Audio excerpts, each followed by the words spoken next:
I should have changed that. I wonder if I could change it.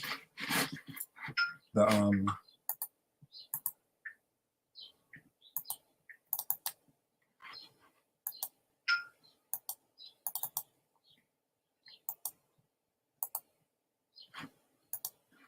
I can't change. I want to change the avatar. Let me see. Can I change the avatar here?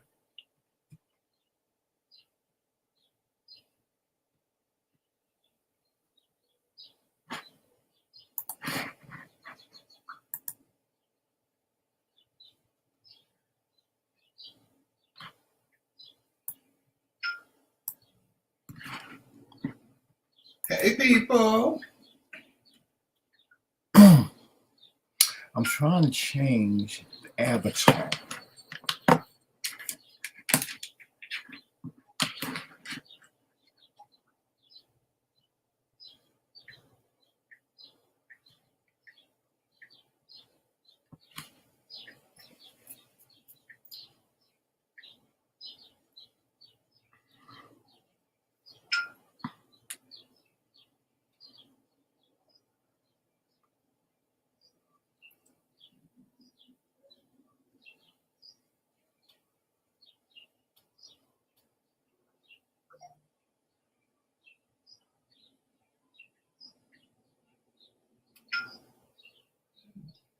Come on up in the Lord's house. He shall come to love. Come on up in the Lord's house. He shall come to love. Come on up in the Lord's house. He shall come to love. Robobo Shanda, Ibo Shai, he come to love. Oh, yes. Yes, Ibo Shanda, he come to love. Okay, we're just going to use this one. Okay. We're going to just use that one.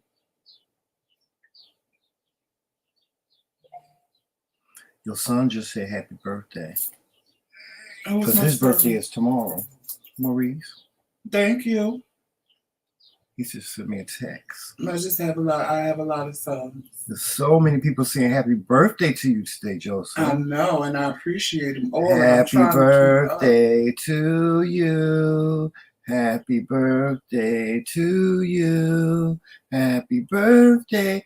Happy birthday. You smell like doo-doo. You tried it. Yeah, Lord Jesus, you know I had to say something. You tried it.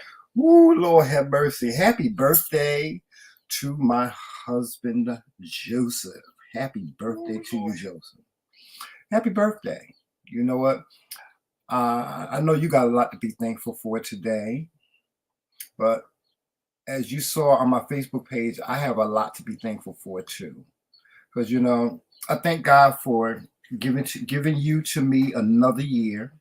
I thank God for allowing you to live another year. I mean, it has been, we've had some really ups and downs, health-wise. We've had some ups and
We back. We're back. Oh. I'm sorry, y'all. Sometimes this, oh God, technical difficulties. Anyway, I'm sorry, y'all. Sometimes like I was saying, I'm grateful that God allowed me to have my husband for another year. We've had some pretty tumultuous times health-wise, and you know, things could have went a whole different way. He could have been in the hospital still, but he's here. He's at home. You know, he's a little sore, but he's home, and all is well. All is well. Yes, it is. All is well. But today Joseph is celebrating his 51st birthday. He told me he's gonna be 15. I said, did you tell your body that? Did you tell your body that you was gonna be 15 years old?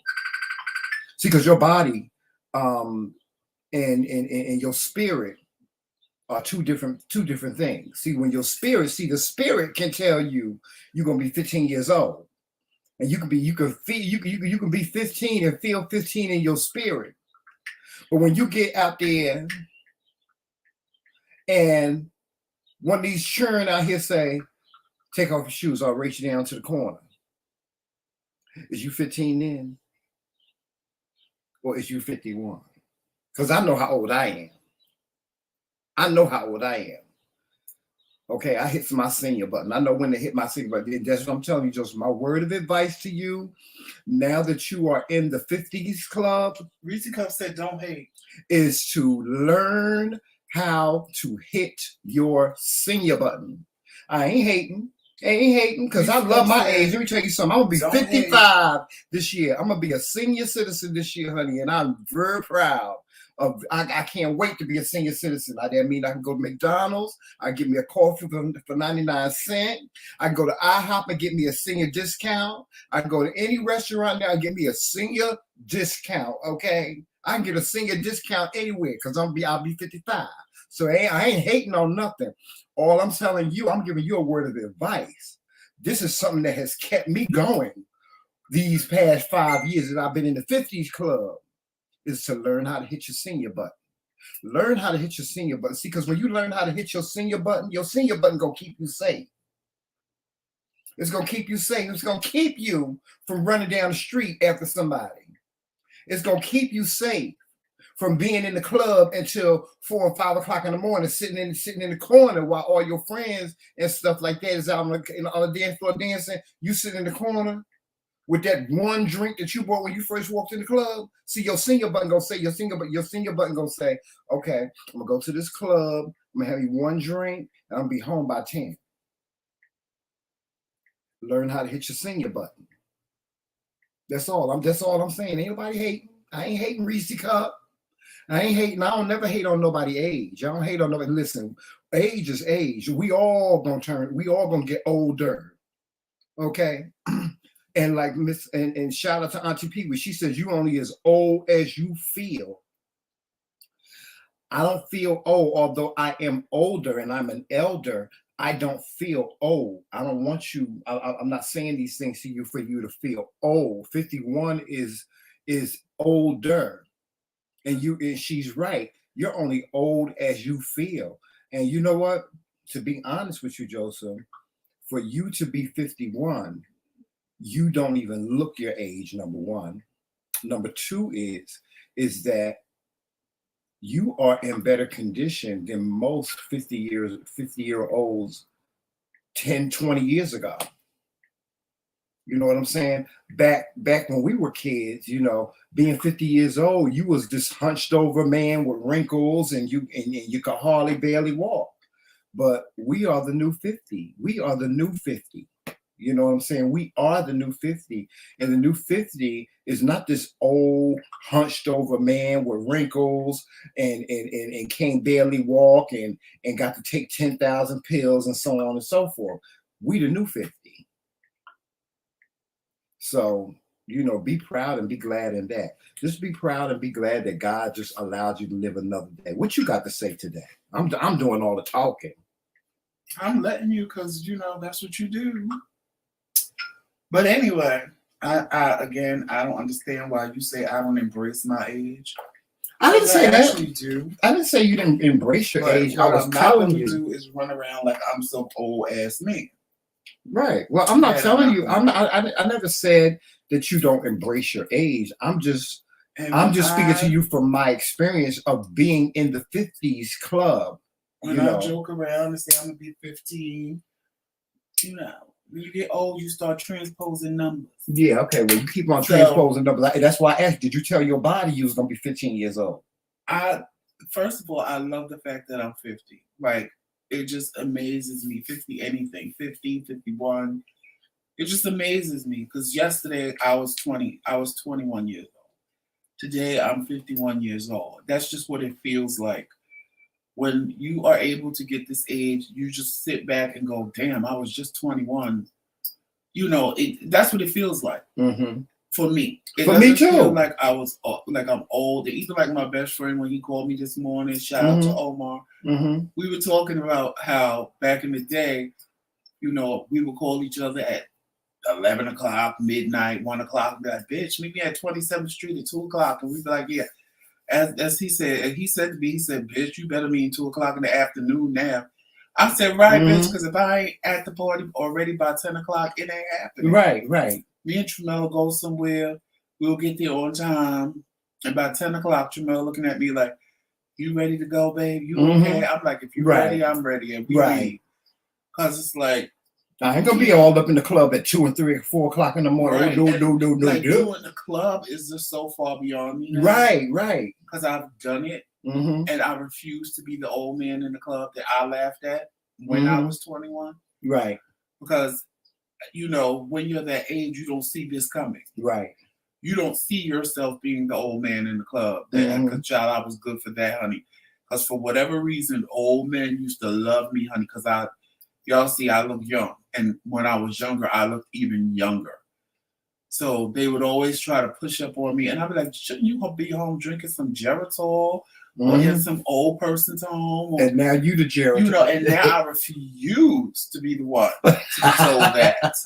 You know, I trust me, I hit my senior button a long time ago. I hit my senior button in my 40s. Yeah, you gotta make sure you hit your senior button now. I've embraced that. I'm no longer a young spring chicken. I'm a rooster.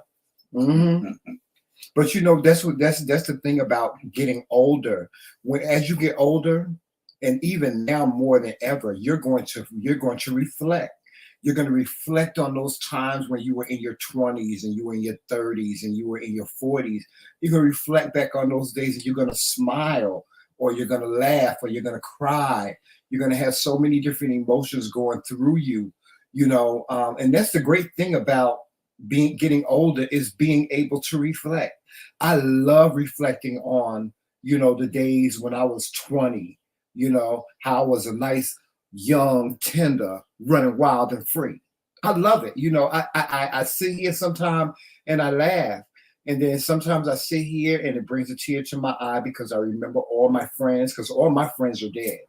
So I remember all my friends that had passed on. I remember the AIDS epidemic where so many of my friends passed away from being HIV positive. And now today, to live today and to see that the strides that we have made in the HIV and AIDS community, to see the LGBTQ being present and for us to have so much respect in this world, those are the things that I reflect back on, you know, and I look at today and I'm proud. Okay, we reflect back on those in December.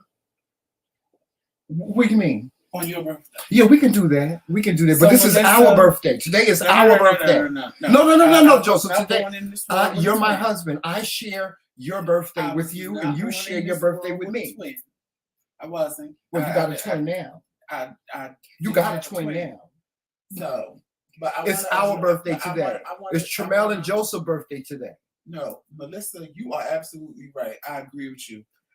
I don't hit my senior button. I hit my grown button. Oh, child, bye. Because that's what it is. It's a senior button. It's not a senior button. It's a senior button. Melissa says she's 52. She don't hit no senior button. Okay, well, when she turned 55, she'll be able to. And I agree with you. Listen, It's a senior button. It's not about being a senior or being old. It's about becoming grown. And in becoming grown, you start to do things different and realize a lot of things that you did. Yeah, you ain't a senior yet. You still a baby.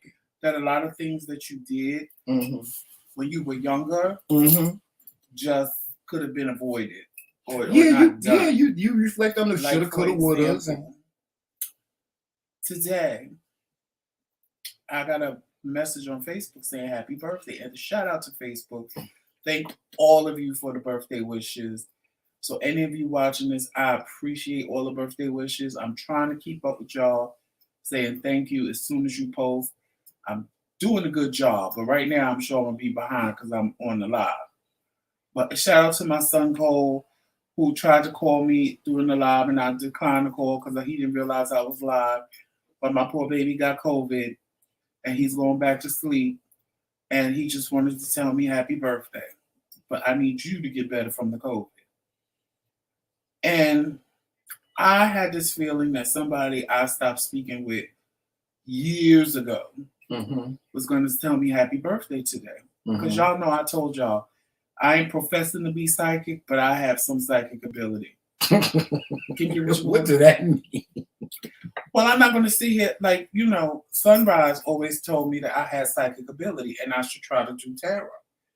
And, I agree with her because sometimes things just come to me and then they happen. Like today when I was responding to my friend Lance's post, I said, he's going to tell me that our a mutual person we know said to tell me happy birthday. But I was, I paid it because it was just like a thought in my head. But then my best friend calls me and goes, did you see who said happy birthday to you on Uncle Fred's post? I said, yeah, I just left Uncle Fred's post and commented. I said, who are you talking about? And he was like, no, let me do a screenshot. So when he sent me the screenshot, it was the exact same person I thought was going to do it, was send Lance to do it, but he did it on Uncle Fred's post to me. Oh, really? Okay. And I was like shook. And Omar was like, why? Y'all going to become friends again? I said, no, the past is the past. I was like, I'm done with that. I said, and I can't see it because I blocked them. Is that what I think it is? I was like, because I blocked them. I was like, because I unblocked that person. So if they said it, I would know it. But I was like, because I blocked them. I said, because when I met, I was done. But it like shook me because I'm like, how did I know he was going to say happy birthday to me today? That's why it shook me because I was like, how did I know that this person was going to say happy birthday to me? Now, of course, the whole thing looked shady because I liked everybody's comment. Except for his. Except for his. I can't see it. Because you're shady. No, but that's what it's going to look like. But in all honesty, I can't see it to even know that it's there. So I'm not going to unblock him just to like the comment. Because for what? I don't want to be your friend again. We'll never be friends again. So I'm just going to leave it as is. Right. But that's what I'm talking about when I say when you get grown. Because the younger me would have unblocked it and put something shady up under the post. The grown me says, okay, that's cute, but guess what? I can't see it, so pay it. I know I wasn't being shady. I know what it's going to look like, but I know my heart was in the right place because if I can't see something, I don't know what's there to begin with. So. Now, I agree with Melissa 100%. She said the abilities grow as you get older. As we walk farther into our light, it even feels different in a good way. And it does. I'm telling you. I feel like I have experience. Oh, you see all this experience sitting all up in here. This is all this experience in here. You just feel like you've lived. If anybody knows what I mean when I say that, you feel like you've lived. As you get older, it's knowledge. And they say knowledge is power. You know how they say knowledge is power? It's like you have weathered through so many things and you have been bore witness to so many things. I mean, we bore witness to a black president. Thank you, Daryl. Yeah, we have borne witness to a black president. We have experienced so many great things in our lifetime, you know, that others that we know that have passed on didn't get an opportunity to. And you become so grateful and you become so humbled by it that it makes you feel good. You feel prestigious. You feel like you're one of the elite in the world. Yes, and we had a plan today. Just so y'all know, there was a big birthday plan. Yeah. But unfortunately, we had a death in the family on Monday. Mm-hmm. And I told Tramel that plan is canceled because I didn't want my family trying to come together to celebrate me. And we just had a death in the family. Right. So my next thing was, okay, well, let's just go out to dinner. But that's not going to happen because after this surgery, I refuse to try to sit in a restaurant. And I'm not in pain. So it's not pain. It's just soreness. And the soreness is like a lot. And I was mad because I was so looking forward to going to Olive Garden. Where they cut me on the left side, like it's just really sore and still swollen. So I was like, babe, I just at this point just cook me a nice dinner and I'm good. Because I've had 51 birthdays, well, 50 birthdays, but I was able to party and do whatever I wanted. I was like, this one, I'm going to sit down and chill out. And my cousin is the same because her birthday, shout out to Jermaine. Shout out to Jermaine. Happy birthday, Jermaine. Happy birthday, Jermaine. And her birthday was yesterday. When I called her, she sent me the voicemail. And I was like, I was just called. She said, no, boo, I'm so sick. She said, happy birthday to us. I said, girl, we're going to have to do something in the summertime because she jacked up. She thinks she got bronchitis. I'm sore from the surgery. So we both just having a nice little quiet birthday to celebrate being alive. Because that's what I'm celebrating, being alive. Because y'all have been on my journey for the last couple of years.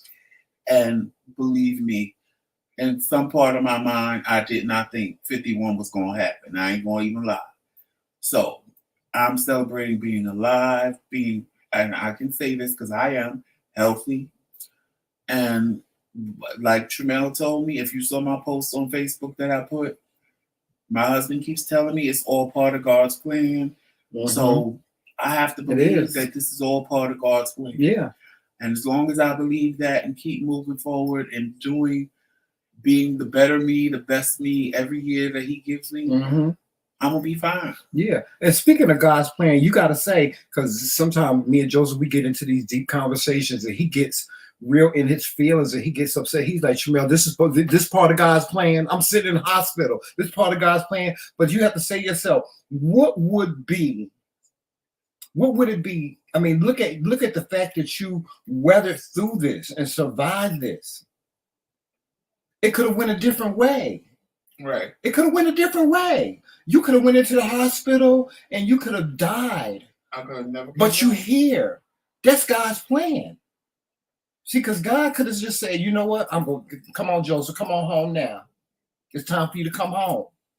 But he didn't. The thing is what always gets me when Tramel says that to me, and I say, well, how is this God's plan? And then when I sit back and think about it, every time I go into the hospital, it's always more than what I thought it was. It's always more than what I thought it was. But so you always take it. You always get through it. You always make it but that's through. What I'm saying. But I have to believe that it's part of God's plan. Because had I not ended up in the hospital, I wouldn't know these things about myself, what was going on. Right. So in that aspect of it, I have to sit back and say, yes, it is part of God's plan. Because at the end of the day, you know, like for example, I knew deep down, that this thing that was poking in my stomach was a hernia. Had no idea I had two. I didn't know I had two. I just knew something was wrong. Right. You thought you had one. I thought it was just one. And the one was what was making me throw up all the time. And go to the bathroom like I lost my mind all the time. And things like that. And then they tell me after I come out of surgery, you actually had 2 hernias. I was like, what? And they was like, yeah, and we fixed them both and blah, blah, blah, blah, blah. So that's a blessing. Yeah. Because as much as I didn't want to go, because, and Reese Cup yells at me all the time for this. As much as I didn't want to go to the hospital, and I laid in this bed the night before on Sunday, when I tell you I was miserable going through it, I probably should have went to the hospital Sunday night, but me feeling like, oh, I'll be fine in the morning, and it just got worse by the morning time.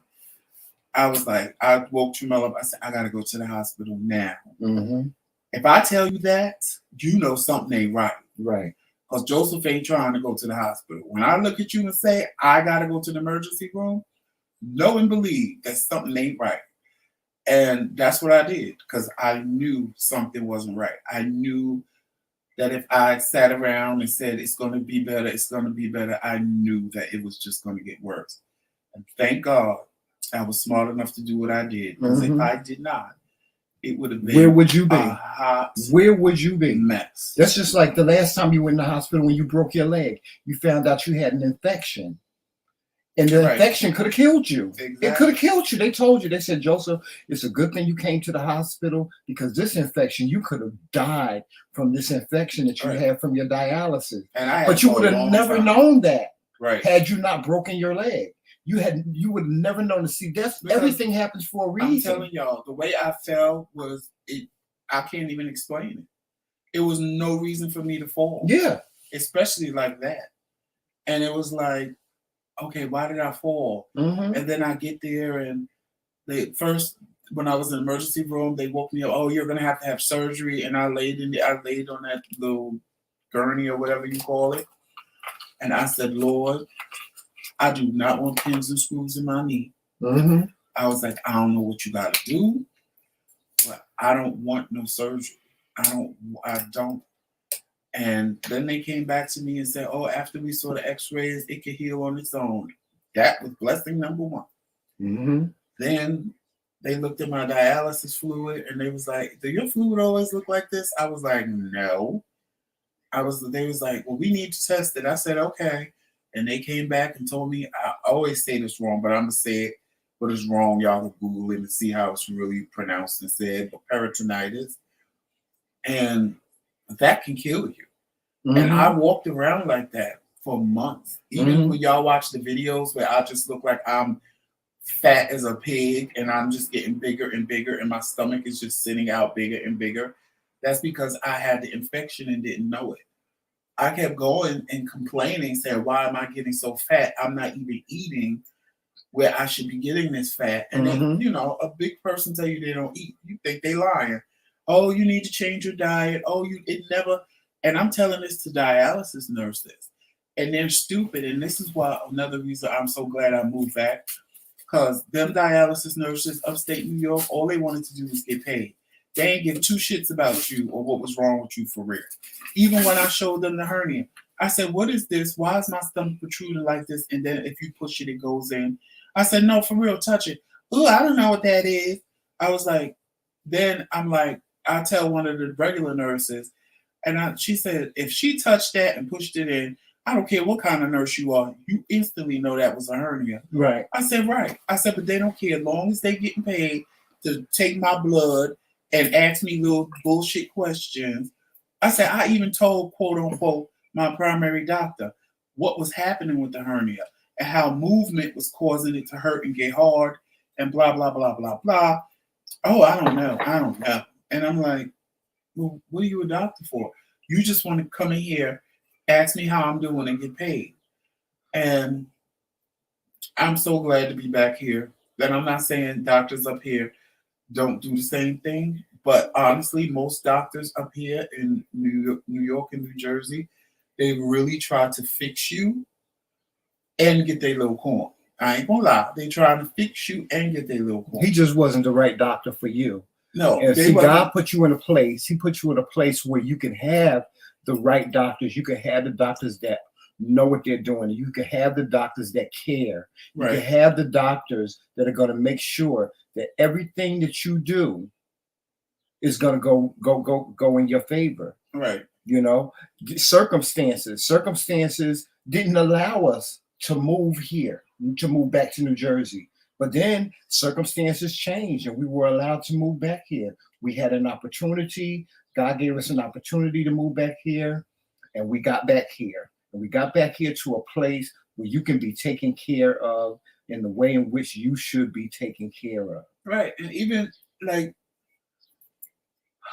I hate admitting Tramell is right. I do.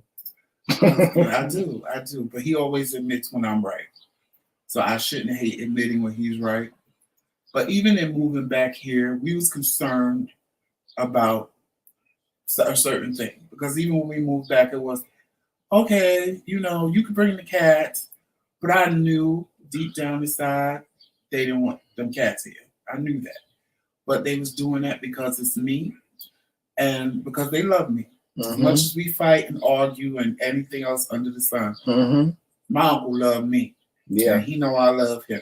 Now he'll do anything for you. He'll do anything for you. And all he got to do is ask me, and he knows I'm like, okay, when we doing this. Sometimes he'll give you a lecture, but he always come through. Give me a lecture I don't want to hear, but I listen. And we'll argue and fight, but that's my uncle, and I love him to death.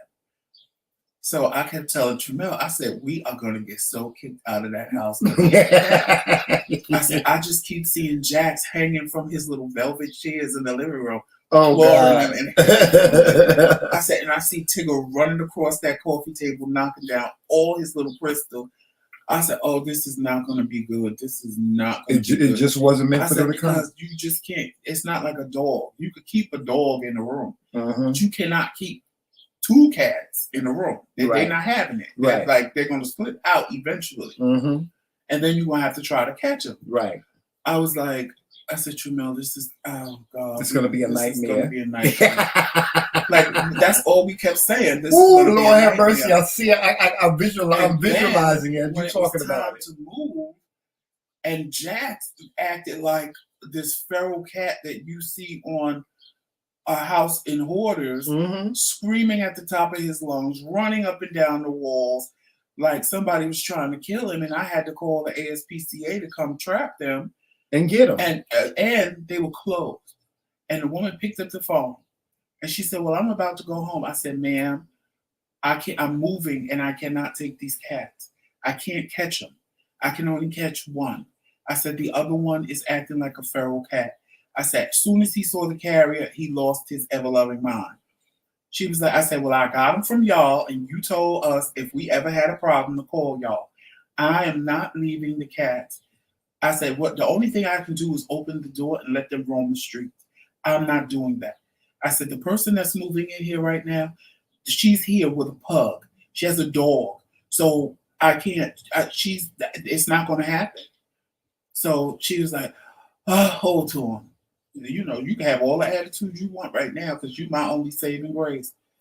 So I said, I just need you to catch the cat. So finally, after him and Horn and finding our paperwork or whatever, she was like, I found someone. We're coming to get the cats. I said, okay.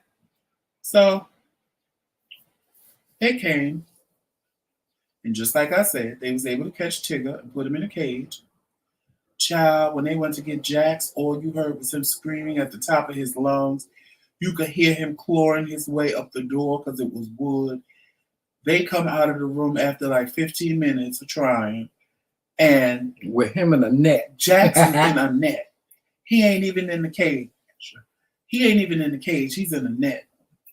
So I was like, see, I told you. She said, yeah, if one of y'all would have tried to catch him, you'd end up in the hospital. You would have ended up in the hospital. So then all they needed to do was catch the cat. She said, who's Tramell? I said, he is. She said, oh, okay, well, here's your surrender papers. I said, surrender papers? I don't want you to take the cats. She was like, no, here's your surrender papers. So Tramell looked at me. I said, sign them.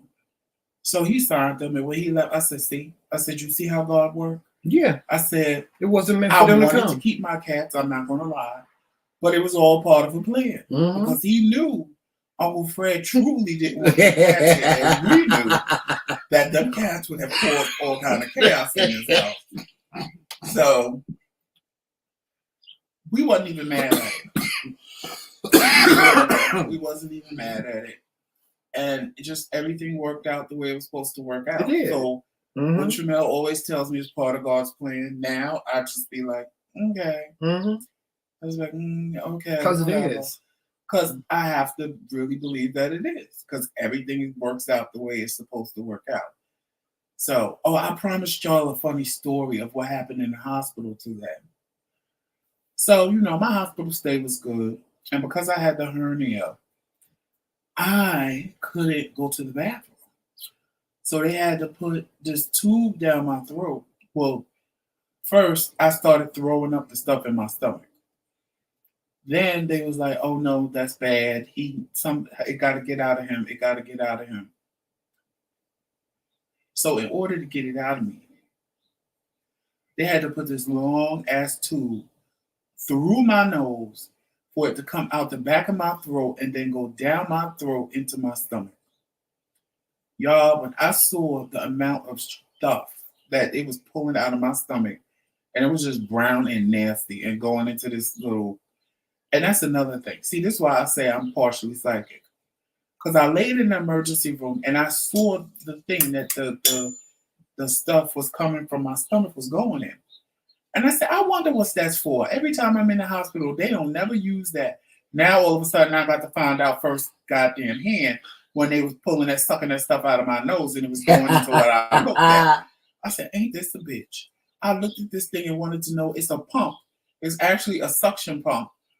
And I was like, oh, now I get firsthand experience of what it is. I didn't know what it was, and now I know what it is personally. So I don't see how you did that. Anytime I had to, that was the most uncomfortable thing. But child, they would have had to hog tie me to put something down my nose. No, they did that. First, she tried to do the right side, and as she was doing it, it hit my tongue, and it just started bunching in my mouth. So she had to pull it out. I said, no, I can't do this. I can't because it just burnt. She's like, no, we have to do it. And she was just real aggressive with it. And she had the way her hair was cut. I was being judgmental because I said, she's a lesbian and she's trying me right now because I'm in the hospital. Because she was real aggressive and the way her hair was cut. And I know I'm being judgmental because you can't say that about somebody just because they're a woman, just because she's aggressive and the way her hair was cut. And she was like, no, we got to do it. We got to do it. Get him some more water. Because what they want you to do is sip water through a straw so that basically you got your throat working to push things down. So I said, all right, just do the left side because that's the left side of my face with the stroke. So maybe I won't feel it as much as I did on the right side of my face. So they did it again and it got down there. So I was mad. It was very uncomfortable. I could feel it moving in my throat. But I was feeling better. My stomach ache was going away. So though it was uncomfortable and making me mad, I was like, okay, it's good. Whatever. But then it stopped pumping. So they was like, I said, well, then you got to take it out. Here she come again. She pulled it out because you just might as well just pull it out because if you try to go slow, child, you feel like you drowning and can't breathe. She just yanked it out and they're talking about, okay, get ready, give him a cup of water. I said, oh, no, you're not putting another one. She said, we have to put another one. I was like, oh my God, I got to do this again. So because I kind of knew the routine, it was a little easier getting it down. Because I was able not to suck up the whole cup of water before they finished, but just do little sips to just get my throat action going. Child, but something going from, I wish they would have just put it down my throat in my mouth, honey. I could have opened that throat up right good. I could have opened that throat up right good and let them slide it on down, honey. Right, Reese Cup. Oh, hell no. But when they had to go through my nose, and then I feel it going down the back of my throat, and then I felt it hit me in my stomach. I was like, oh, child. So I tell y'all this. The funny part with the nurse was this. So in order to get up or do anything or to go to the bathroom, I would always have to call a nurse to detach me from the suction. So this one, like most of the nurses, honestly, they were nice. They was real nice. They was just really nice. So this one night, this new nurse took over, and when she took over, she was very "I'm happy to be here" type of nurse. So she came in like most of the nurses, because it was weird. This hospital really don't wake you up in the middle of the night. Like most hospitals, they wake you up every 2 hours or whatever. They really don't mess with you at night. So when they did, like when they had to change my dialysis bags and stuff, they would come in the room, Mr. McRae, I'm here. I'd shake my head and they leave me sleep and do what they had to do or whatever and leave. Or like if they had to get blood or something, then they turning on the light. I'd be like, okay, and I'll stay asleep and they just stick me in blood and leave me and go. Not this heifer, honey. She want to come in the room, flip on the lights. Mr. McRae, wake up, I'm here. I said, who, what? I'm here and I'm here to do this and that and the third. I said, yeah, okay. Well, you didn't have to wake me up for that. Oh, yes, I did. You need to know that I'm here. I said, well, I could have heard you and you didn't have to turn on the brightest light in the room. So that already pissed me off. So then I called her because I had to go to the bathroom. Well, I thought I had to go to the bathroom. And I told her, I said, can you untap? No, I had started going to the bathroom because what they came and did, they tried to push the one hernia they knew of, they tried to untangle it. And because it was tangled, and they tried to untangle it. And when she did, when she put the second thing in my nose, she actually untangled it because she felt it pop, and I heard a pop on the inside. She said, did you hear it, feel that? I said, I heard it. And she was like, oh, well, maybe, let's see what happens. So when she did that, I was able to start going to the bathroom. So I called the nurse to unattach me from the pump because the pump was still pulling stuff out of my stomach. So I tell her to let me out. She unhooks me. Thank you, El Maria. She unhooks me. And then this bitch is standing at the bathroom. I'm like, what are you doing? Oh, I'm going to watch you. I said, no, you're not. She was like, yes, I am. I'm going to stand here and I'm going to watch you. And matter of fact, I'm going to get some wipes and I'm going to wipe your butt too. And no, you're not. No, you're not. Hey, Erica. I was like, no, you're not.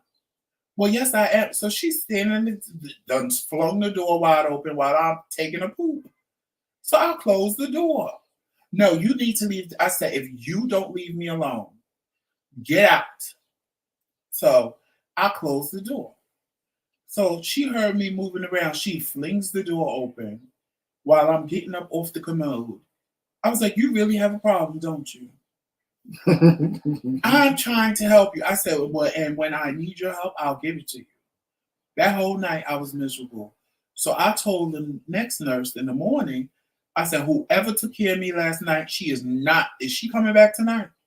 She was like, most likely. She said, let me guess, Indian lady? I said, yeah. And I told her what happened. She started busting out laughing. She said, sir, you are not the only one. You forgot to say what she said you look like. Oh, yeah. Then she going to say, I look like this black comedian. Now, I knew exactly who she was talking about. But in my mind, I'm like, child, me and this man ain't even the same motherfucking complexion.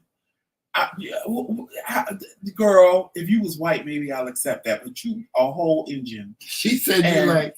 She had the nerve to say, I look like Steve Harvey. And she was like, you know who that is? I said, no. I knew exactly who it was. I was like, no. And when I told the other nurse, because the nurse in the morning, she was either light-skinned, black, or Hispanic. She was like, Steve Harvey. You don't look like no Steve Harvey. I said, girl, I know that. I said, most of the time people tell me I look like Cuba Gooding Jr. or his brother. I was like, I said the last time when I was in the hospital. Oh, God, that was so funny when you told me that. I was like, people were stopping me. Like, if they left me in the hallway waiting for tests, I said, people was like, oh, I thought you was Cuba Gooding Jr. I said, I'll take that. I said, but Steve Harvey, we're not even the same complexion. I don't even have a thick mustache. Like, what the fuck, bitch? Like, girl, get real. I said, she cannot take care of me at all. So oh, Lord. She said, you sure? Because I'm telling, don't send her in here. I said, well, that's what you do. She could be mad. She could be glad. As Tramel always say, she could be mad. She could be glad. She could scratch her ass. I don't care. I don't want her to have no parts of me no more. So the next night they gave me this black girl. So she ain't never come in the room. I was cracking up. I said, I go from she can't stop coming into the room to this one barely wants to, come in the room.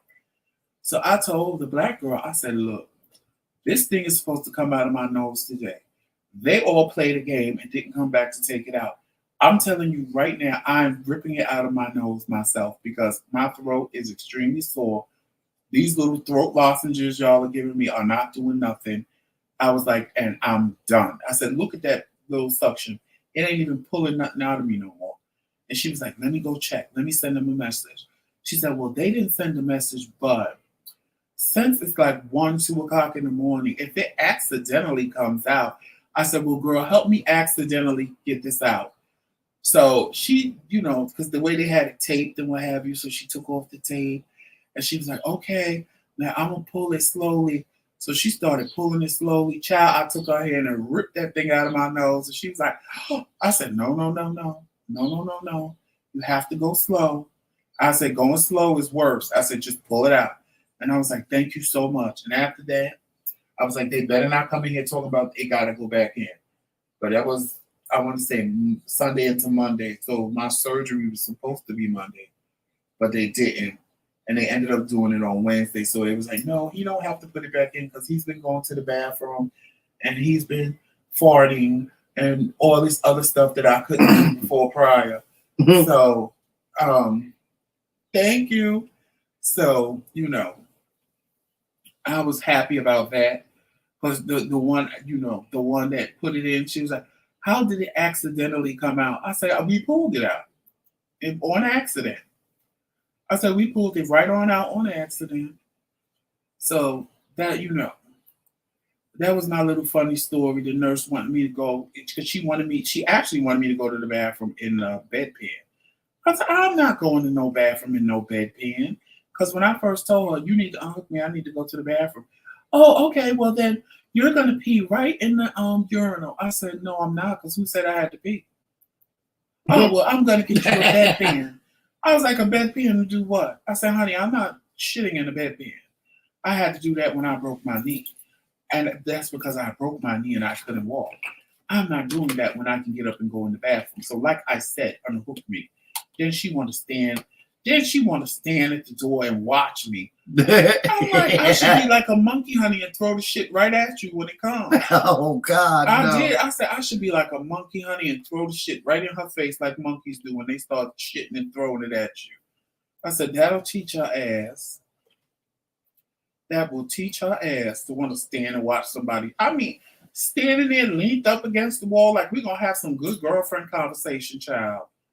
I was like, this woman done lost her ever. Then I'm going to get you some wipes because I'm going to wipe your butt. No, you're not, bitch. No, you're not. I said, ooh, child, because in my mind, I'm like, ooh, child, she trying to see my meat. I said, it ain't going to happen, girl. It ain't going to happen. Oh, God. And then you telling me I look like Steve Harvey, so that means he must make you hot, bitch. So you think you got a lookalike in here, and you got to have a whole little piece of Steve Harvey in your mind, and that ain't gonna happen. That is not gonna happen. Joseph, wait a minute. Ooh, Lord have mercy. Well, y'all, the link, I put the link in. I put the link in the chat. So if y'all want to come up and say happy birthday to Joseph, if you got any words for him, please click the link. I'm gonna put the link in again. And right, Reese, because that's what I felt like. I really felt like that. I really felt like she was trying to see my meat and get her little feels in. Because if you wipe me, you gonna see, that's that. And then in my mind, I'm like, child, if I let this woman wipe me and she see this piercing back here, honey, she's gonna be like, oh, he's a freak, honey, and really be trying to get And then if she saw the meat was pierced too, honey, then she really probably would have went ballistic, honey, and would have been doing a little dance, honey. Not me. Not all for me, girl. Lord have now, mercy. did you know? Now there was one nurse, honey. Now if he wanted to wipe me, I would have left. Oh, because honey, he came in that room, and I was like, oh, it's white Jesus. Mm-mm. I was like, I ain't never seen a fine white boy like him. I said, oh, he got it coming and going. I said, bitch, you're married. You can't be doing stuff like this, bitch, you're married. But he was really nice. He was really, really nice. Well, you better than me, because I'm telling you, I pray to God every day. Please don't let me end up in the hospital. Because I don't like hospitals. You know I don't like hospitals, Josie. You know that. I don't, but when you in pain, honey, and they the only ones that can figure it out and fix it. Oh, God. Like, child. Oh, Reese Cups, yes, he had the bluest eyes. And see, that's the thing. I always said if I was with a white man, he would have to be blonde with blue eyes. I don't know why. Like, any other white man would not turn me on. But if he was blonde and blue-eyed, that's what he had to be. And then he had on his little nurse uniform. Oh, so that's what I got to watch out for, the blonde, blue-eyed too tight, honey, so that little back was hanging out. I was like, oh, now that's a pot roast, honey. So that's what I got to worry about. Oh, ain't nobody got the pot roast. Ain't nobody got a pot roast like your husband. With potatoes and no, ain't nobody got no pot roast like your husband. I got the authentic, true pot roast. My husband, no. And I said, ooh. Then he was standing sideways. I said, oh, okay. I see you got it coming and going, boo. I was like, all right. A mess. And I think he took care of me for like 3 nights in a row. And then one morning he came in and he was like, hey, Mr. McRae, you still sticking it out? Erica says, stick it out, poke it out. That's right. Stick it out and poke it out. Hashtag pot roast. Pot roast, yes. Yes. It was Emma Peel in the house. It was good. And then I had the nurses watching our YouTube channel. So I know some of them are going to see this and laugh. Because I had already told them about that nurse, honey. I was like, she cannot come. And it was funny because everybody that I told, they knew exactly who I was talking about. They was like, yeah, she's a little extra. I was like, child, she's beyond extra, honey. Y'all need to give her to people that can't move, honey. Because the people that can move are looking at her like, bitch, you done lost your mind. The ones that can't move, you know, child, I probably would have cried if she was my nurse when I broke my knee. Because I would have had no choice but to let her do all that stuff. I was bad enough when I broke my knee. I was so uncomfortable. I was like, oh, I don't want these nurses wiping my ass. I didn't want to go in the bedpan, but I had no choice.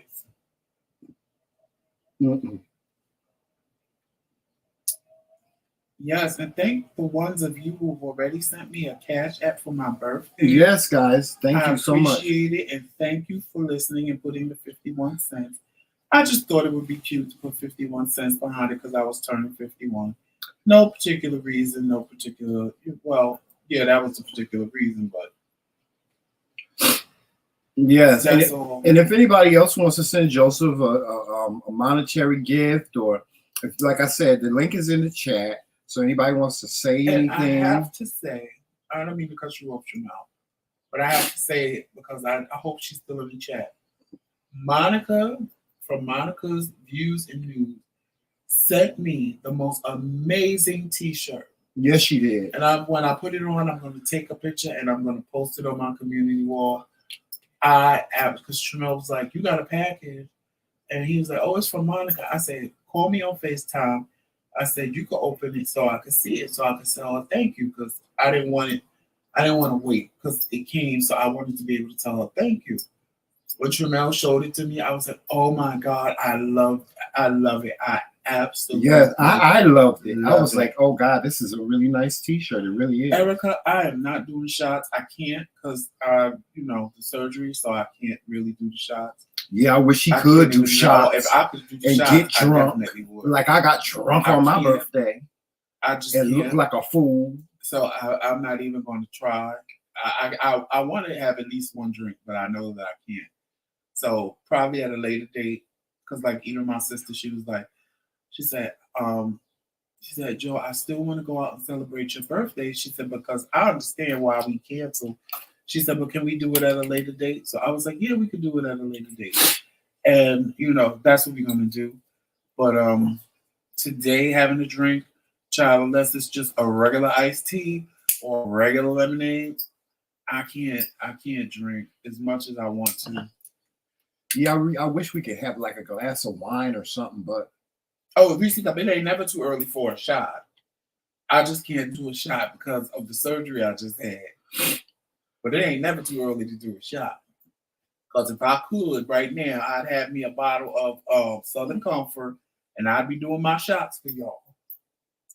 I just can't because, you know, all the little pain medicines they gave me and stuff like that, I can't. And I want to live to be 52. And I don't need to twist no more hernias in my belly.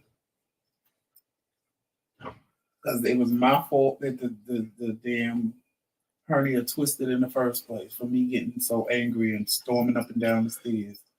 So what you saying? You saying Uncle Fred owe you an Olive Garden dinner? Yeah. But listen, one of our Facebook subscribers has a question. They said, "Happy birthday, Joseph. If you could have one wish today come true, what would that wish be?" Oh, hold on. Because that hit me as Tramel was saying it. And I want to cry. What? But if I had one wish that would come true today, I wished my mother would be here to celebrate my birthday with me. That was a deep question. It was. As soon as he was reading it, it just hit me in my spirit like, woo! Okay, moment passed. I don't want to be crying. I don't, but it's that just right. hit me in my spirit. That just like... It's all right to cry. I mean, it just hit it's me all in my right to miss spirit. your mom. You know, it's all right for you to wish that your mom was here. I wish that she was here. You know, I do. I wish that she was here to celebrate your birthday with you because you talk about her as if she was the most beautifulest person in the world. And when she died, I was about to turn 40 that next year. And she just kept saying, I can't believe I'm going to have a 40-year-old child. I can't believe my first baby is turning 40. And she didn't live to see me turn 40. So now, for her to see me, you was tripping on 40, you were tripping 51. So it's that, you know, that ain't hard, but it was a good question.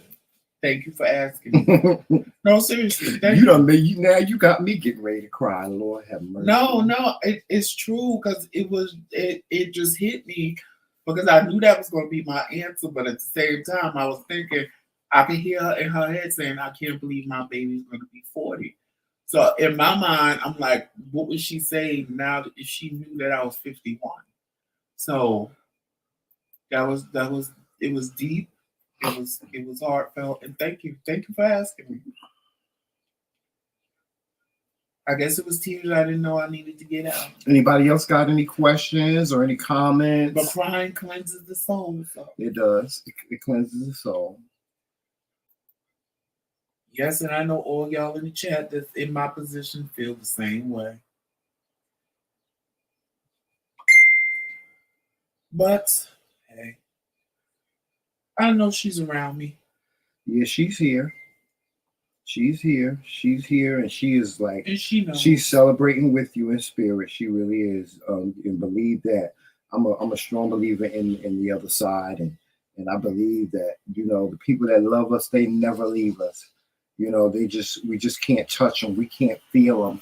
You know, we can't. You know, we can speak to them, but they can't speak back. You know, but they let us know in so many different little ways that they're here. So you never know. Today you might open up the window and see the breeze blowing a certain way, and that might be her. You know, that's how our loved ones that have passed on. That's how they communicate with us. You know how Tramel always tell you that I persevere and I go on. Truly, it's you know why? Because in my head I hear my mother say, "Joe, get your ass up."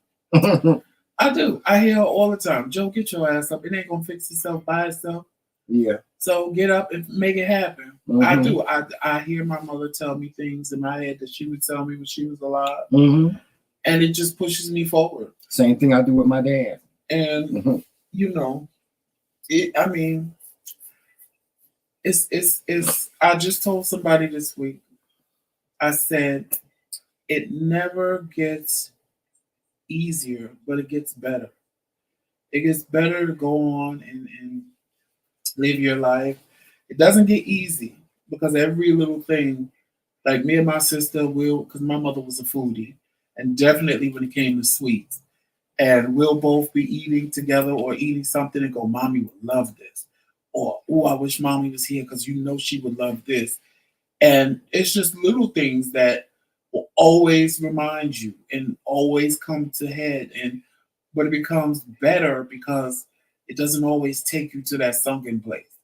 You're able to just have that thought and move on, which is what most of our mothers want us to do anyway. Mm-hmm. I don't know anybody's mother that just wants them to sit and sulk and not live their lives because they're gone. That ain't how they raised us. That ain't what they want us to do. It's hard, but that's not what they want us to do. So I think when they do see us persevering and do see us making accomplishments and doing life without them, I think that's what makes them the most proudest they ever been of us, because they're like, yes, they can do it without me. And it is what it is. Is what it is. It is what it is. But we're going to stop talking about that. Yeah, we're going to stop talking about that. But let's talk about my cash apps with the 51 cent attached. Yeah. Oh, I can't laugh. I can't laugh. Oh, Lord. Y'all bless my husband today. If you want to bless him with a cash app. Yes, because I need Tremel to fry me some fish.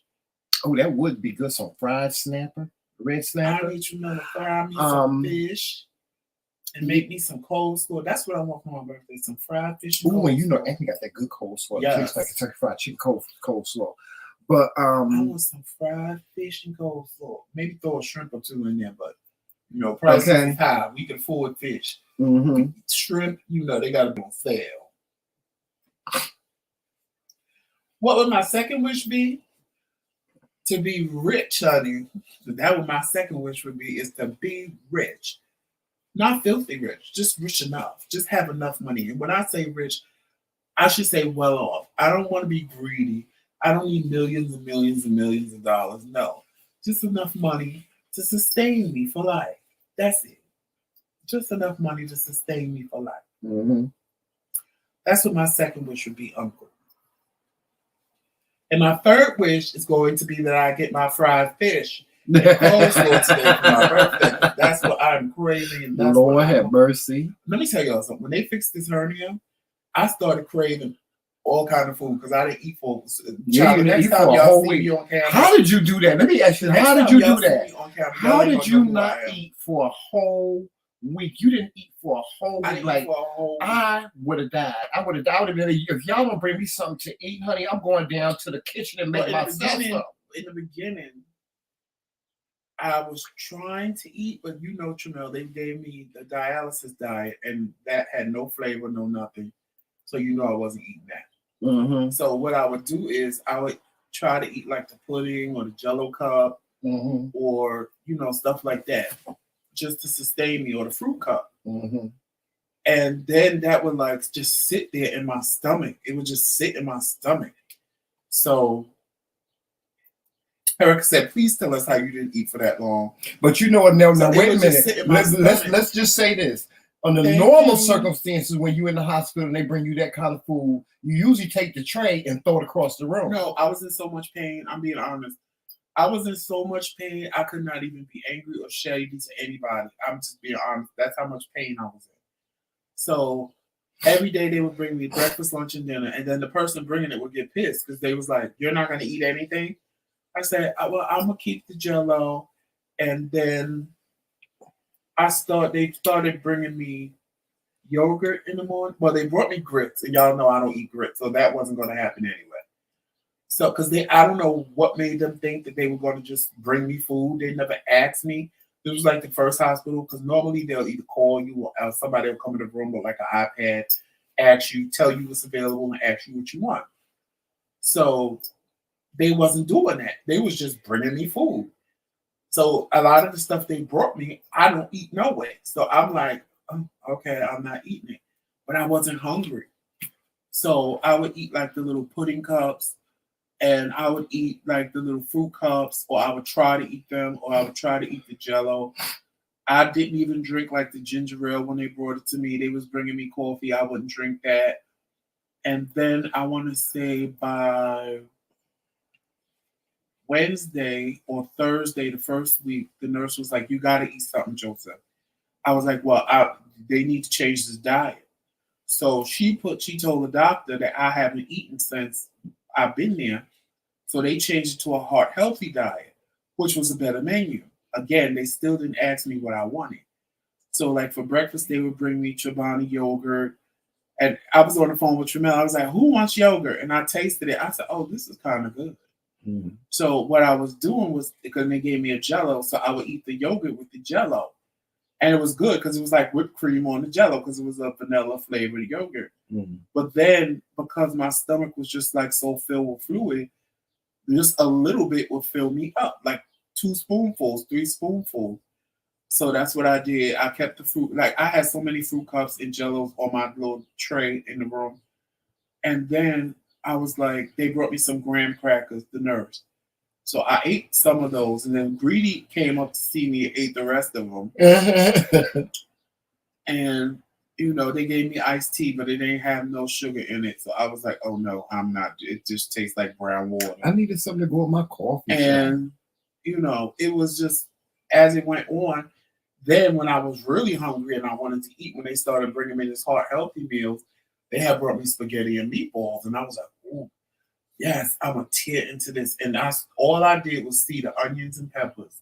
And Tramel will tell you, I love onions and peppers. But when I saw the onions and peppers, it just turned my stomach. And I was like, oh, I can't eat this.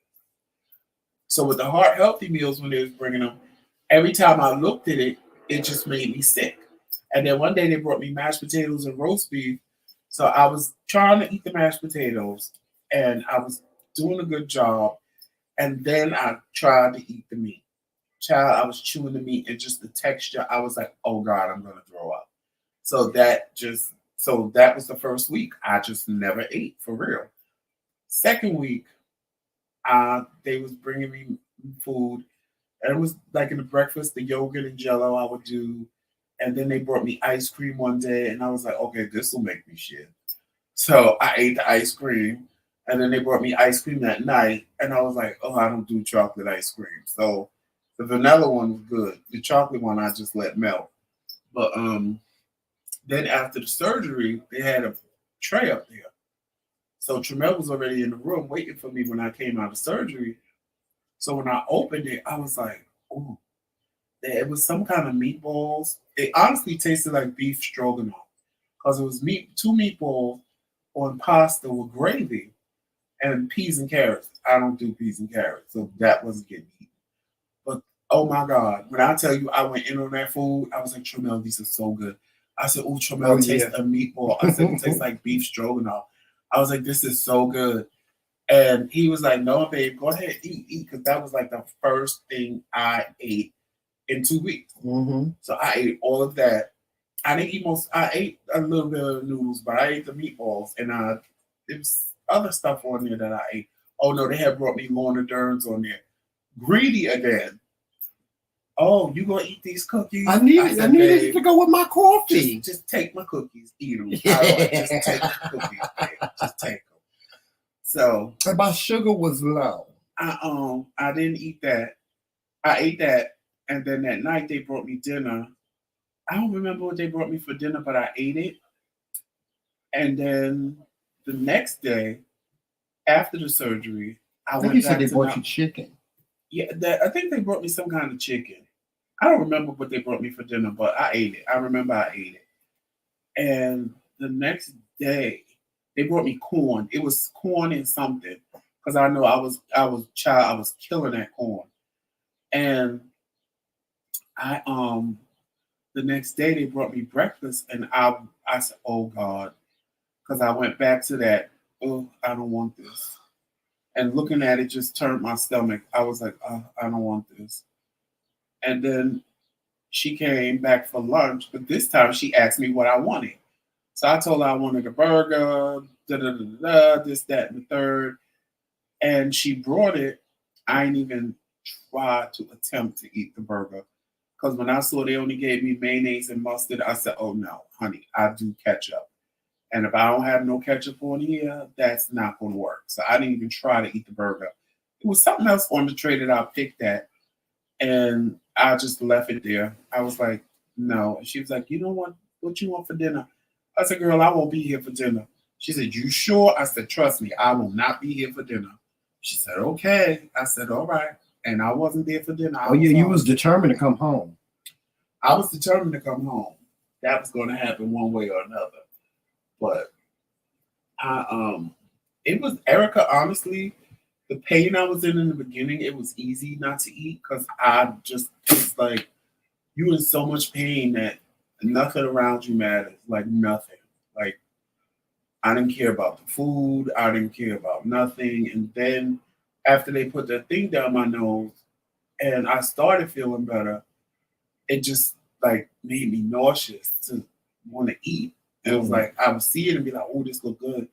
And be like, oh, I can't. I just can't.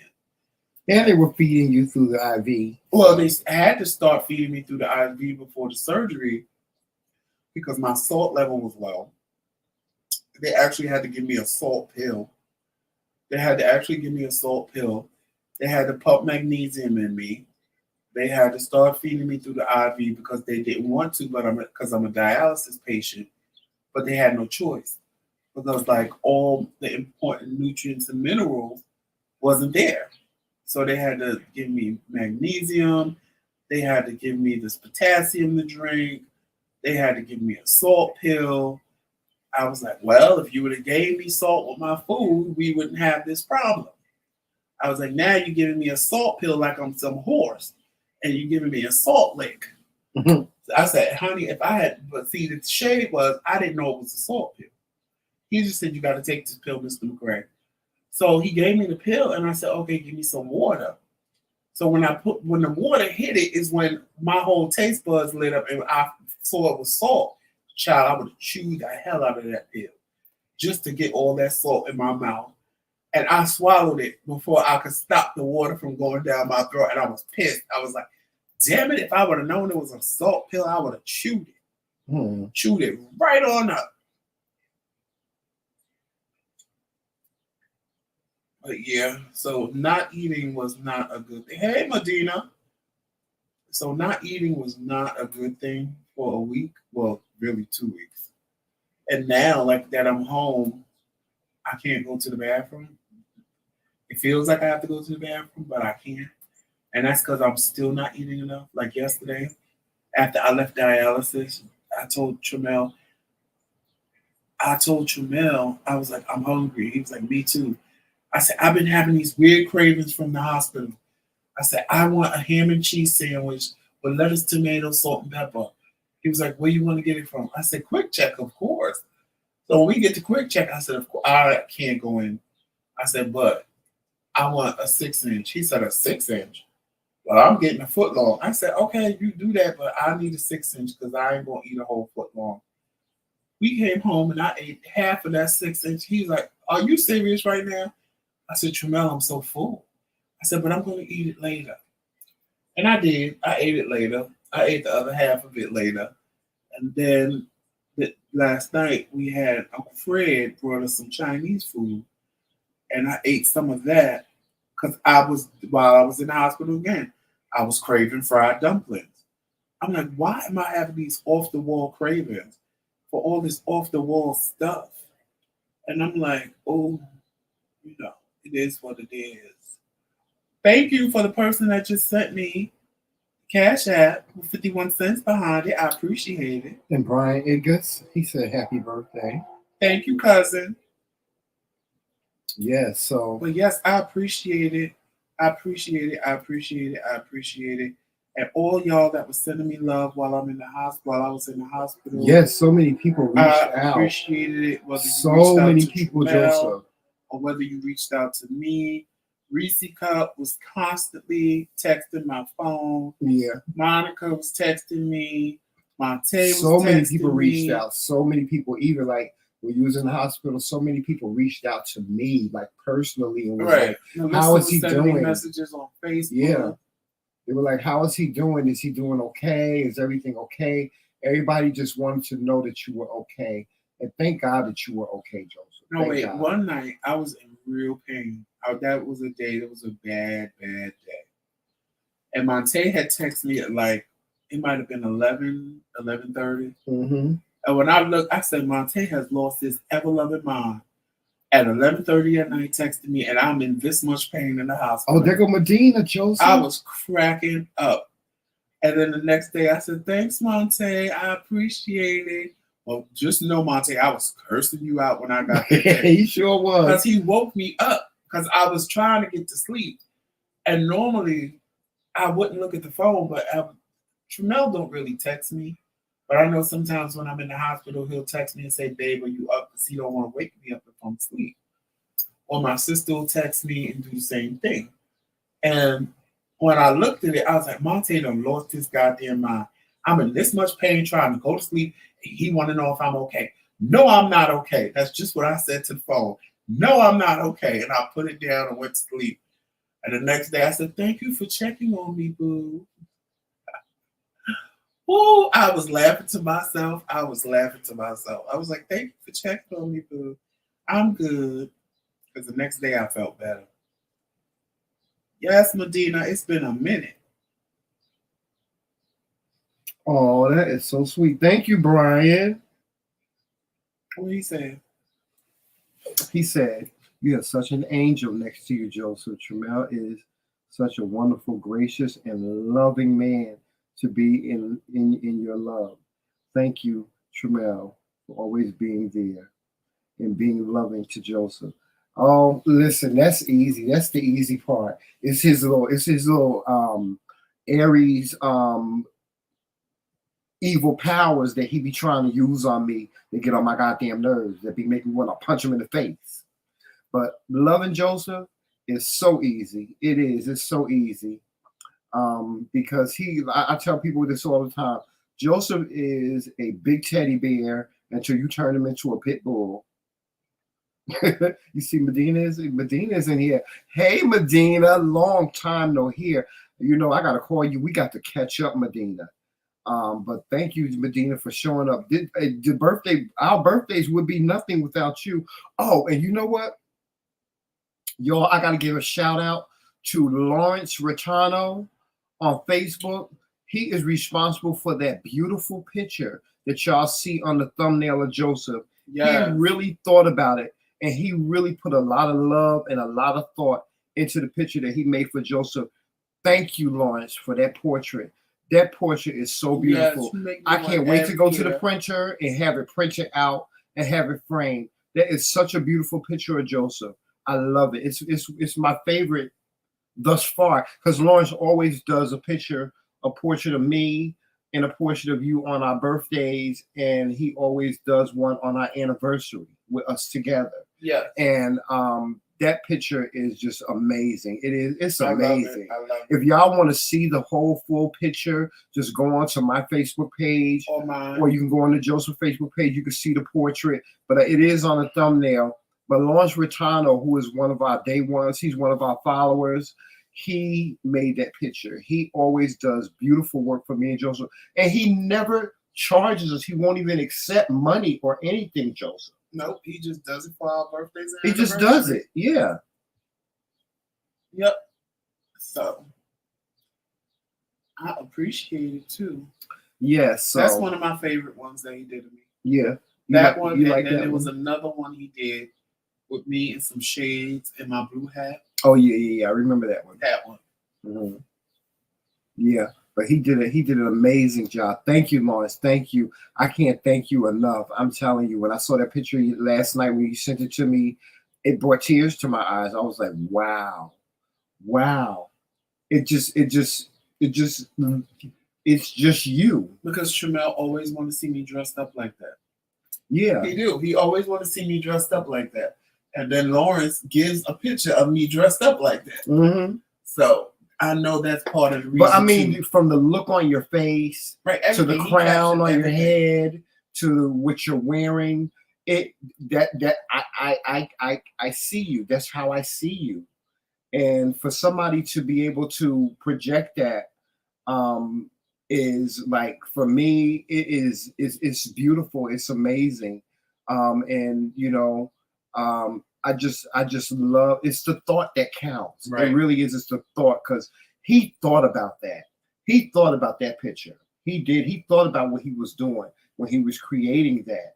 And he just creates it from a picture that he may take of you from off of your one of your posts or something. Because we never send him any picture. Right. He just take a picture off your post, because my face is my face. Everything else is what he did. Mm-hmm. Yes, I love that picture. I'm so grateful. I am for that picture.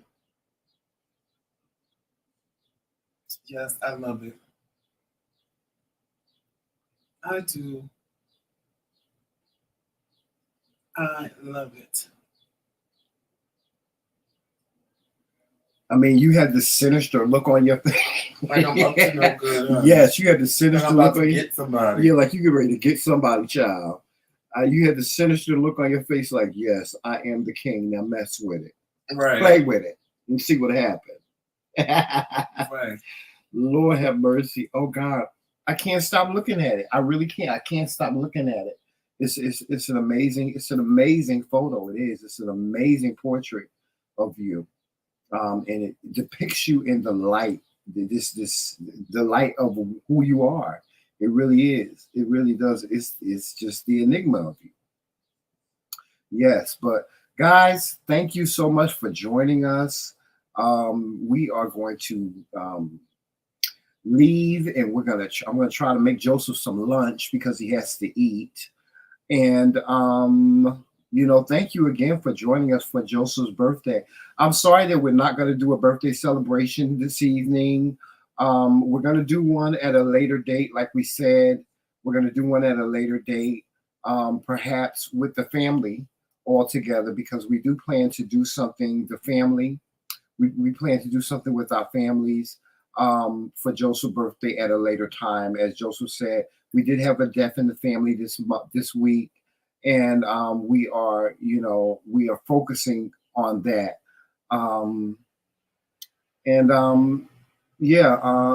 So we're gonna go. We may go live tomorrow for Easter. But if we do not, happy Easter to everyone. Yes, happy Easter. Happy Easter. I hope everybody puts on their Easter Sunday outfits. And even if you don't go to church, just go out and just look good. Tomorrow's a day to just be beautiful and look good. Just look good. You know, I got my little Beyonce hat. Y'all, I can't wait for y'all to see my Beyonce hat. But sure. Yes. And the pot roast will be sitting. It will be. The pot roast will be sitting. Sure. Oh, Joseph, don't hate, Joseph. Them little mini muffins you got over there. Well, see, now I have to agree with you, honey, because for all this drastic weight loss for not eating in a week, honey. Yes, you don't have a pumpkin anymore. Ain't no pumpkin. Have it's little pumpkin. It's little pumpkin. No, cake. It's mini muffins. It's little mini muffins. You know, little mini muffins that you get from Hostess in the bag. Mini muffins. It's flapjacks. Honey. Yeah, it's very silver dollar cake. Flapjack. Silver dollar pancakes. That's what it is. They very teeny. Just little flat. You ain't nothing but legs all the way up, child. Now I'll tell y'all in a minute. My husband got the sexiest legs. He got the beautifulest legs. I want to get a picture of him in a kilt, but he got Nositol. He got Nositol. No ice at all, honey. He has Nositol. He suffers from it. Nothing. It's nothing back there. But you know, I make up for that with the pot roast. Yeah. Yes, I make up for that with the pot roast. Joseph, do you want me to direct everybody to the short that I did on the pot roast? That little chuck roast. Ain't no chuck roast. This is pot roast, USDA grade pot roast, and you can't take That it. is Chuck Rose. And you know, and he can't take my nails, y'all. Joseph is so jealous of my nails. Why would I be jealous of your nails? I don't know why. You know what? And I tell him this all the time. When he gets jealous, you know what I say to him? I say, right after that is when I got sick. So he goes to the get his nails done. He goes, I made an appointment for both of us for you to get a pedicure, which is I needed one. Yeah, them feet was crunchy, honey. It was slicing the sheets, girl. And even Maylene, honey, she was like, oh, no, don't ever go this long without getting your feet done. So I needed that. And then he was like, I want you to get your nails done. And I was like, just regular, right? He, no, I want you to get your nails done. I said, okay. And ever since then, he's been so jealous of my nails. Oh, ain't nobody jealous of your nails. These nails, child. Do I need to turn on the camera so that people can see my nails? Thank you, Melissa. Do I need to turn on the camera so the folks can see my nails? Huh? Do I need to do all that? No. I think I do. You know what, y'all? Let me tell y'all something that I just found out. And when you look at it, it really is what that is. So y'all know how we be using those praying hands to like say I'm praying for you or whatever? You know those ain't really praying hands, right? That's a high five sign. Child, when I found that out, I was cracking up. I was like, not really a high five sign. Not a high five sign. For real. And then when you look at them, you can really see they giving each other a high five. Because the hands ain't together like they praying. They together like they doing a high five. I said, Lord, we running around here talking about we praying for people and we giving them a high five, not even knowing that it's really a high five. Okay. When I found that out, I was like, ooh. Well, it looked like now that you look at it, it does look like a high five. Yeah, when they said it, I was like, ooh, that is a high five. It was like two people just like slapping hands. Yeah, I was like, that ain't praying hands. That's a high five. I said, oh, well, I've been using it wrong all this time. See, y'all like my nails, right? See, I showed them my nails.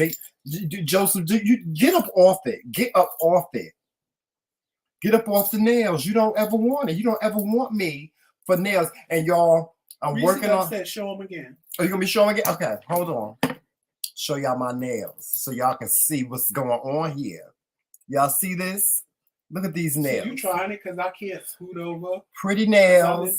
Pretty nails. Yes, and I did that. And I did what you said. Who was that said? I think it was Reese Cup that said I should get red. She said I should get red and gold. And I got the red and gold on my nails. Yes, I did. Yes. See, yes. I can show y'all. And look at how my wedding ring looks. My wedding ring looks beautiful. Oh. My hand is too far away. Wait a minute. See, now I'm going to reach just because. And I'm going to be in pain. Don't nobody want to see them little claws. Don't nobody want to see them little claws. Them little claws don't do nothing, child. Ain't nobody got time for that. Ain't nobody got time for those nails. I've been jealous of your nails. Child, please. My nails are phenomenal. Y'all, I'm working on my nail line. I'm really considering doing a whole full nail line. Yes.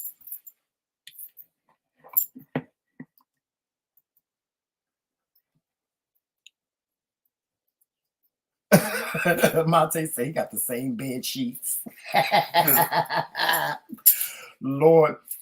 But anyway, y'all, we about to go. We are about to go. And, just go about the day.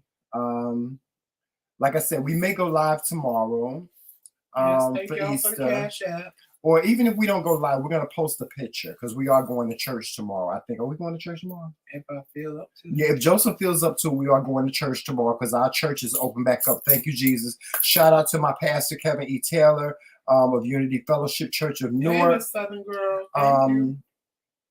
So we if Joseph feels up to it, we will be going to church tomorrow. And I'm supposed to be picking up my mom too to go to church with us. Yeah, that's about it, guys. That's about it. Y'all make sure y'all watching us on all social media platforms now. That's Facebook, Instagram, Twitter, Snapchat, TikTok. Is there anything else? No, that's all. Yup, and right here on YouTube, you can always catch us here on YouTube. If you didn't watch the live, you can watch the replay. For those of you that have watched the replay, thank you so much for watching the replay. For those of you that are watching us on Facebook, please don't think that we've lost sight of you. Thank you so much for supporting us on Facebook or on any social media platform that you support us on. We thank you, and share us out to everybody that you can. If you want to join the TheMcRaeKingz Kingdom, please, by all means, hit the join button on your phone. If you have an Apple phone or you're on an Apple device, you won't see the join button. But if you go to a PC or Android phone, you can hit the join button, or you can click the link that is in the description box of every single video that we do. Okay? Please, if you want to donate to the TheMcRaeKingz platform, please, by all means, send us a Cash App to our Cash App, and our Cash App is TheMKingz. I didn't put the whole entire Cash App up there, Joseph, but our Cash App is TheMKingz.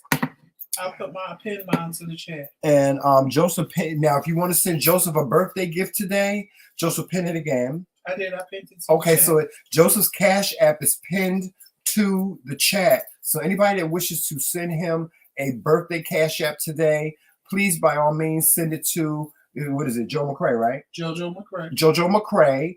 And you have to use the hashtag Jojo McCrae and add 51 cents to whatever Cash App you're sending, because he turned 51 today. And that's about it. Jojo, do you have anything else to say? No, thank you guys for all the love and the concern when I was in the hospital, and all the love you guys showed me. I truly appreciate it. Yes. It makes me feel special, and it also makes what I do on YouTube for you guys feel appreciated, I should say. And it also warms my heart. Because it shows me how much you guys love us, for real. Not just, that we're entertaining you, but that you really do keep deeply care, and I appreciate that. I really do. Thank you, Southern Girl. Miss Southern Girl said, we love you. Thank you so much. We love you too. Thank you. We love all of you guys, and there's nothing you could do about that. If nobody else loves you, we do. Trust me when I tell you, we really do. Can't wait till the day that we all meet. And Erica, you got to start from the beginning, because I did sing your song for you. Oh, he sure enough did. He sure enough did sing "Come On Into the Lord's House." He sure did. So you gotta go back and watch the replay and hear him sing your song. Right. Yeah. Lord have mercy. Shout out to Uncle Fred. Shout out to Reese Cup. Shout out to Monica. Thank you, Monica, for the beautiful shirt that you sent Joseph. I bought, y'all want to know what I bought for Joseph? I bought Joseph all these birthday gifts. I bought him all these clothes. And unfortunately, I got to return them all because they too big. Everything is too big. So now I got to return all the gifts that I bought him for his birthday. They sitting in the car right now. I gotta return them to Amazon because they're all too big, because he done lost all this weight. So yeah, that's my job for next week. So I can, I got to do all these exchanges and get different sizes and things like that, because he's lost so much weight. I didn't, I never knew a person could lose so much weight in such a short period of time. It was only a week. Yes. It was only a week, but you look amazing. Well, really 2 weeks. Yeah, 2 weeks, really, yeah. But you look amazing. You do. You look great, Joseph. Thank you. I mean, for 50, you ain't even got no. Where's the gray hair? When is the gray hair coming for you? I want facial gray hair, and it just don't seem to want to come. Yeah, it's not coming. It's not coming. You probably won't get no gray hair till you turn about 60. I mean, I already got my gray hair. Now the shade is, my sister is loaded with gray hair. Really? Her whole head is almost entirely gray. Wow. See, I started getting gray hair when I turned 40, and now my whole face is white. You know that. Until I color it. Well, it's colored red right now. Well, actually, it's pink because the color done wore off. But it'll be fixed tomorrow. Trust me when I tell you, you know His Majesty is going to be on fleek for Easter, honey. So, with that being said, guys, we're going to get on out of here. Y'all have a great day. Enjoy your Saturday. We're just going to chillax, and I'm going to go and make Joseph some lunch, and we're just going to relax for the rest of the day. Yeah, hopefully I get my fried fish. Yeah, hopefully he'll get his fried fish today. I don't know if he's gonna get his fried fish today. Hopefully he will. But you know, in the meantime, guys, you know how we always say, walk in love, peace, sunshine, happiness, and always remember that it's Team McRae. All damn day. Talk to you guys soon. Later, y'all. Bye-bye.